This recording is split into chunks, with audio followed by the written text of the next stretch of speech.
Yesterday's decision to change the debt brake, which still has to go through the second chamber, is a big, big step because it ends self-inflicted restraint of Germany in terms of using fiscal policy for infrastructure investment, but also using it for military expenditures.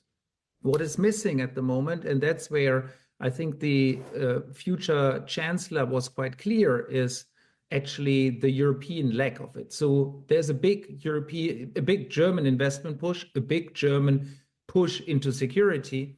But what we do not yet have is a European defense community, meaning much deeper integration of defense forces, but also of procurement and ultimately of purchases of weapons and the development of all those strategic enablers that are currently provided by the United States, and where European policymakers all across the continent are basically saying, well, we can't really be dependent on those enablers from the US because we can't trust the United States, unfortunately, anymore. Guntram, and this isn't just about a 4-year period and policy as well. If you make defence and procurement initiatives, you're talking about over the medium to long term. We know how long the military equipment has to last as well. But for me, the big change is not actually that Russia's the big bad guy here. We kind of knew that. Anyone had their eyes open way before 2014 could see what Putin was up to as well. But actually, the big change is our relationship with the United States as well. There must be people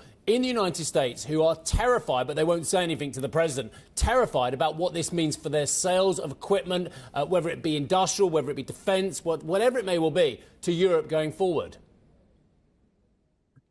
Yes, absolutely. I mean, I don't think we are about to start a protectionist wave in Europe across all different kinds of products. But I do think that for highly security-sensitive products, including fifth-generation fighter jets such as the F-35, we really have a very live discussion here whether it still makes sense to buy these kind of weapons where the control is really ultimately in the hands of the US government, because they can control the software and ultimately can switch off these kind of sophisticated weaponry.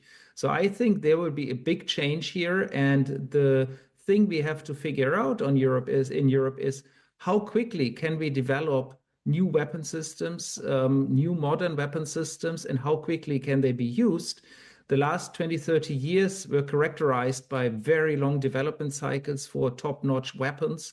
I think that's going to change. And the reason why I'm quite optimistic that we are actually going to accelerate the speed of development of new weapons and production of new weapons is actually historical experience. Whenever there were warlike situations and countries had to massively step up, basically production of war products goes up very, very fast. Within a few years, you really have a massive industry that produces really a lot. So I totally understand why weapon stocks have shot through the roof in the last couple of weeks.